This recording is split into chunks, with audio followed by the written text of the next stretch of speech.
Ya tamanjong may nang kumang vana batume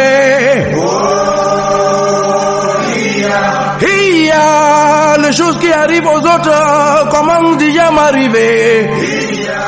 Alors, ce mélange particulier de beignets et de bouillie me rappelle une partie de mon enfance.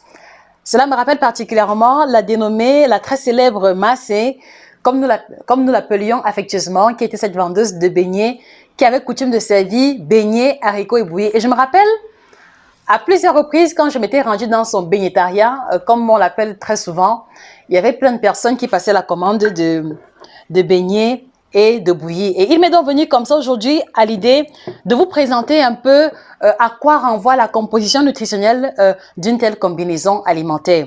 Vous l'aurez deviné, c'est la thématique qui nous unit ici ce jour. Nous vous décortiquons, nous passons au bistouri, nous passons sur la table de l'opération chirurgicale la combinaison de beignets et de bouillie.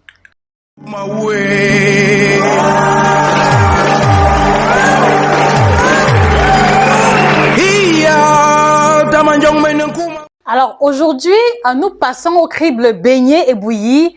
Je n'irai pas jusqu'à dire que c'est un scandale alimentaire, non, mais je dirais que c'est un aliment dont nous devons remettre grandement en question la forte consommation.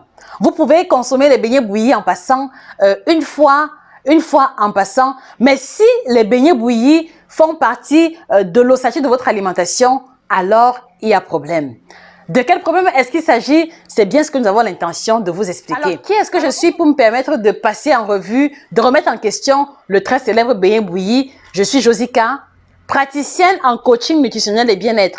Entendez par là une professionnelle de la nutrition spécialisée en alimentation tropicale. Et donc du coup, au sein de l'alimentation tropicale, je prends l'engagement ferme de vous présenter les meilleurs aspects de notre alimentation en Afrique et également de vous présenter d'un côté les limites ou alors les erreurs alimentaires que nous commettons très souvent. Et donc aujourd'hui, nous avons retenu comme ça pour passer en revue le beignet bouilli. Alors au commencement, il faut comprendre que dans les beignets et la bouillie, on a essentiellement deux classes alimentaires, principalement les glucides à au moins 90% et très peu de lipides qui vont se retrouver au niveau de l'huile de friture des beignets à une teneur vraiment réduite.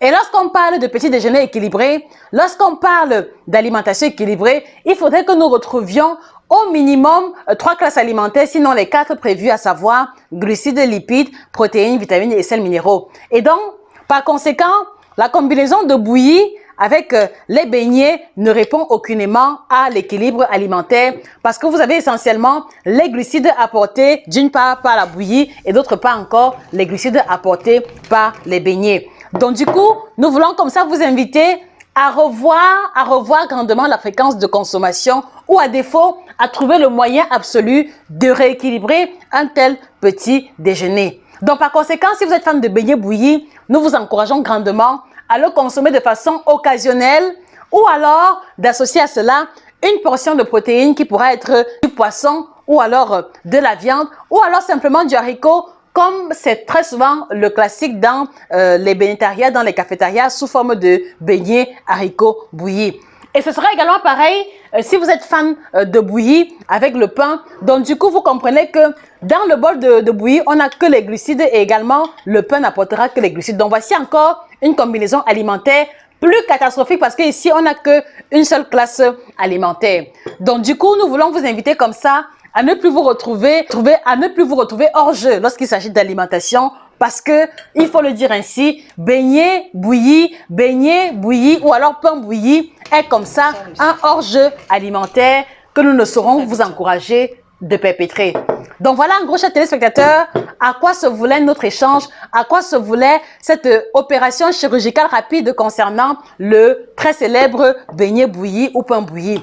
Vous l'aurez compris, trouvez le moyen d'ajouter à cela une classe alimentaire riche en protéines ou alors de débarrasser ou les glucides ou la bouillie pour ne retenir qu'un seul. Nous vous fixons rendez-vous très prochainement pour une autre thématique concernant l'alimentation. Mais en attendant, nous vous invitons grandement à vous abonner sur la page et en cliquant sur l'icône de notification, vous aurez davantage de contenu nutritionnel adapté à notre contexte africain. Passez une excellente journée et que le bien-être vous accompagne encore et toujours.